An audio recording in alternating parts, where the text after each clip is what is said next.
Minuto da Soja. Apoio Copavel, Davi.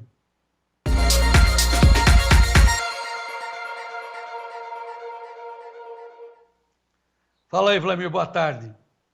Boa tarde, Joãozinho. Boa tarde a todos. Fala, Você João. Você se diverte com o nosso apuro aqui, eu e o Davi, né? Exatamente. É, né? Você Correria, acha né? que Correria aí, Davi. a gente enfrenta lá aquelas ilhas maravilhosas, daqueles estúdios maravilhosos. Eu e Davi aqui, o Serjão aqui, pá, e o Gleidson, né? O Rafael lá em cima, e assim a gente soca a porva. Vamos em frente, meu amigo. Como é que está É, esse preço João. da soja na sua concepção nesse início de semana, segunda-feira, né, ô Vlamir? Primeiramente, o pessoal está me comunicando aqui, diz, ó, avisa o João lá que o cavalinho sossegou. Parou aí o cavalinho, João? Que tem o cavalinho? Está aqui, tadinho. O que aconteceu com ele? A hora dele tá errada, ou ele não está funcionando mais, ele cansou. Mas olha, cara, vocês olham tudo, pelo amor de Deus, tá bom, vou trocar a pilha hoje. Viajei, cara, cavalinho, viajei, desculpe. Passou fome, que é dadinho. Tudo bem. E aí, como é que tá o mercado, Vlamir? Olha, João Mercado, ele segue a tropa, né, que nem diz o livro do Roberto Rodrigues. Nós estamos seguindo na linha da queda, continua, né, João, em dólar. Hoje nós estamos tendo aí dois fatores, né, que pressionam. As notícias que vieram da China hoje pela manhã não eram boas, né, a economia da China meio patinando também, e isso está fazendo o dólar hoje um pouco mais pressionado para cima. Mas Chicago, João, Chicago tem dois fatores também que afetam lá a soja. É a colheita americana que está andando, mercado acreditando que agora à tarde o USA já venha com 65% de lavoura já em maturação, entre 10% e 12% colhido. Isso é uma colheita muito rápida e muito antecipada, isso é fator negativo.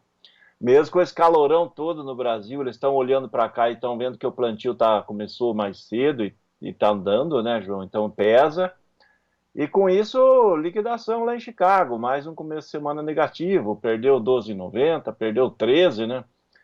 E ele está indo em destino aí, provavelmente, nos próximos dias, mais perto do 12,50. O 12,50 continua sendo um suporte mais forte, né, João? Mas ele agora está vendo que o 13 dólares no novembro virou a resistência, uma resistência mais forte nesse momento.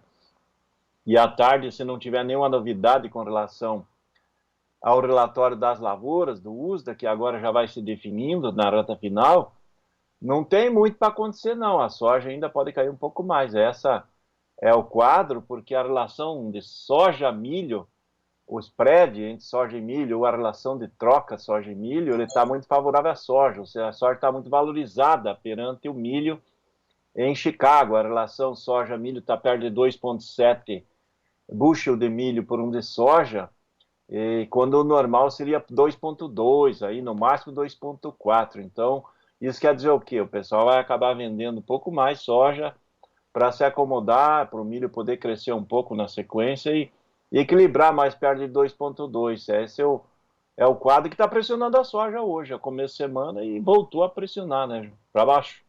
Tá, vamos tirar uma análise e acalmar os pensamentos dos produtores, porque quando começa a subir, o pessoal acha que não vai parar nunca de subir, né? 17, vai para 100 e tal. E depois, quando começa a cair, ai meu Deus, vai cair para 8, vai para 0. Não é nada disso. Então, nesse instante, nós temos a pressão da safra, como você explicou, tem essa defasagem da relação soja-milho, como você explicou, mas o que vai acontecer ao longo da semana e ao longo do mês? Em algum momento, o preço começa a equilibrar, não é isso, Lamir? Ele vai tentar buscar se equilibrar aí perto do 12,5, provavelmente, né, João, no novembro. Então, ele tem um pouco de espaço ainda de queda. Não é muita queda que se espera para frente, porque se a soja começar a ficar muito barata e perder rapidamente os 12, ele acaba enxugando a oferta de físico, né? Daí não aparece vendedor americano, não aparece vendedor brasileiro, e aí o mercado fica vazio de ofertas de físico. Nesse momento, ele ainda tem um viés de baixa, mas é uma baixa que já não é tão grande, né, para frente, aí não se espera que vai despencar muito, né? Então, você acha que nos próximos dias nós vamos trabalhar na base dos 12,50 dólares por bushel Chicago, novembro, é isso? Ele caminha para isso, né? Graficamente ele mostra para esse rumo. O pessoal dos grandes fundos investidores também acredita que ele vai tentar ir perto do 12,50 e daí se acomoda. Aí daí começa a depender de como é que está o plantio brasileiro, produtividade americana, presença ou não da China comprando. Daí ele vai buscar outros fatores, mas por enquanto eles estão apostando que o mercado cai um pouco mais. Eles estão apostando na baixa. Aí o que você sempre diz, o pessoal do dinheiro, né, dos grandes fundos de investimento. Ok. Bom, mas hoje teve negócios? Olha, João, sempre tem negócio, mas o ritmo dos negócios ele está um pouco mais lento nesse começo de semana. E por que está tendo negócio? Porque o pessoal está vendo Chicago caindo e aqui no Brasil os níveis de balcão eles ficaram iguais ou melhoraram R$ 1 em relação à sexta-feira. Então o cara olha, não, mas subiu R$ 1 e o Chicago está caindo, então vou fazer uma venda para o dinheiro. Estão precisando de dinheiro na semana. Então vamos começar aí com o Balcão Gaúcho, anota aí. A sexta-feira o Balcão Gaúcho estava ali nas Missões, 130 até perto de 135 ali perto do Porto Rio Grande. Hoje ele está 131 ali nas Missões e vai até 136 lá perto do Porto Rio Grande. Então melhorou um pila, que nem diz lá no Rio Grande do Sul. Com relação ao restante do Sul e Sudeste, ele está estável entre 115, as posições mais distantes ali de Minas Gerais, até 132 aí, que conseguiria ir na região de Ponta Grossa. Então, esse não teve flutuação, ele ficou estável, esse balcão, nessas regiões. O que ele teve uma leve melhora é o balcão gaúcho, que o pessoal está querendo mais soja aí, e aí ali essa safra foi muito pequena, né? Mas quando nós tivemos na quarta-feira em Ponta Grossa, eu me lembro bem que estava 140. Hoje baixou para 132. Ele recuou, né? Na semana passada ele entregou bastante, né? Então, ele recuou e o pessoal ajustou até a sexta-feira, que estava caindo, semana inteira, semana passada caiu, né? Tá. Daqui a pouco a gente fala de prêmios para ver onde vai parar esse valor dos balcões. Mas antes, pulando, vamos para lotes, depois a gente volta para os prêmios. Olha, João, o lote continua sendo o lote ali, o melhor lote do Brasil na região de Cruz Alta, ali perto de Passo Fundo, variando de 143 a 146, a posição curta até dezembro. E daí quando passa lote para os portos hoje, por exemplo, Porto Rio Grande, o lote lá começa com 149 até 153 a posição novembro com dezembro. Dentro desse patamar, ele não está com variação muito significativa em relação à sexta-feira.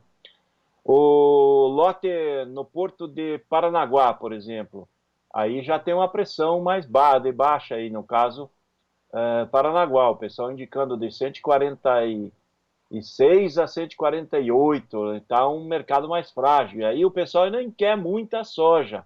Ele começa a diminuir a pressão de demanda, porque nós temos já 85 milhões ou mais de toneladas embarcadas, provavelmente agora à tarde a CSEX vai confirmar umas 87 milhões de toneladas embarcadas, nós vamos embarcar 100, restariam umas 13 milhões aí para fechar o ano, e a maioria já aponta que está já meio coberto, né? Então, a liquidez para frente vai ficar mais em demanda interna do que exportação, ou exportação de janeiro, fevereiro.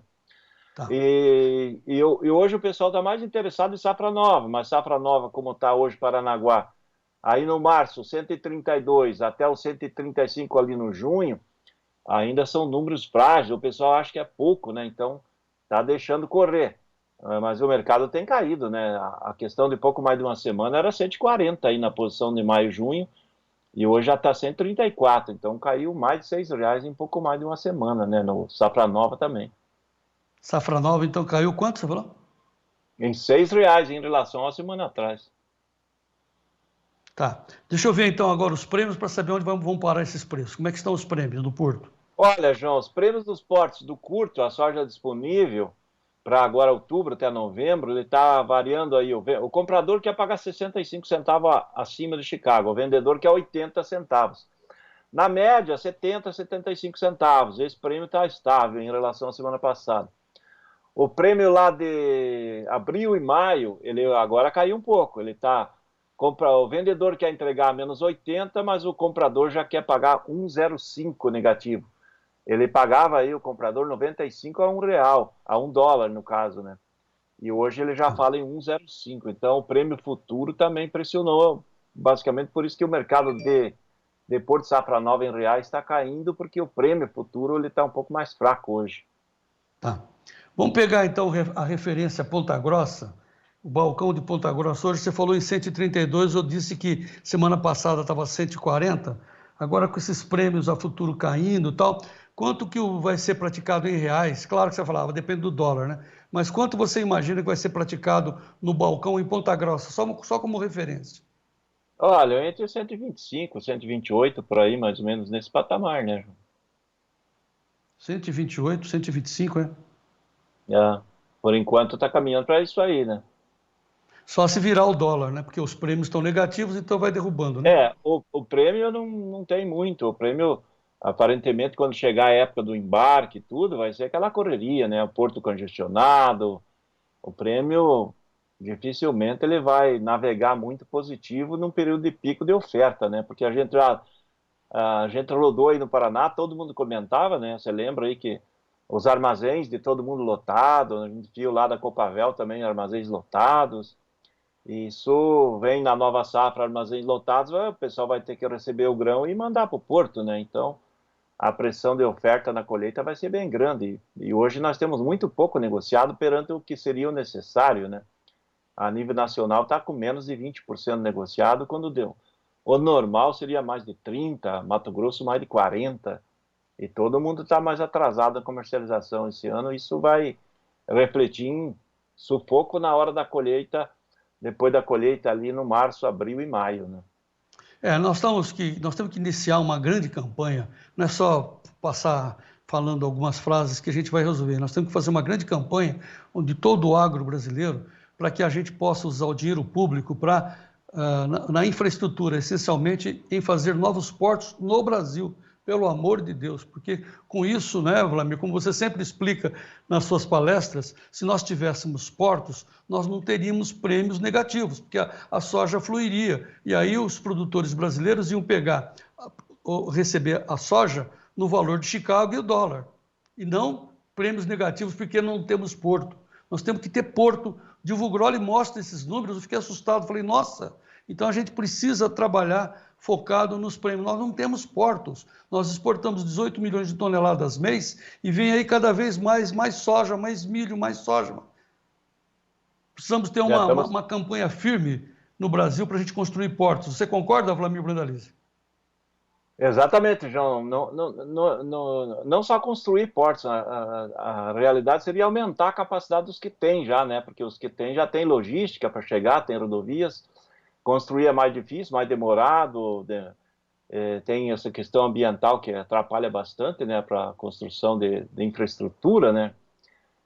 Mas o que a gente tem é forçar mesmo. Quando a gente tiver o dobro de capacidade de embarque, não 18 milhões e sim umas 35 milhões de toneladas, que seria o ideal, aí sim nós íamos ter a nossa soja mais valorizada, a nossa soja é melhor que a americana e a argentina, o nosso milho é melhor, aí o pessoal ia ver o Brasil com outros olhos, né? Nos navios não precisaria ficar parado aí de 25 a 75 dias, teve navio que parou nessa temporada aí no mês de março, estava esperando aí, chegou no final de fevereiro e foi sair em maio quase, então esse custo todo do pessoal ficar parado ali, a gente tem que carregar nas costas, então isso tem que acabar, né, Ju?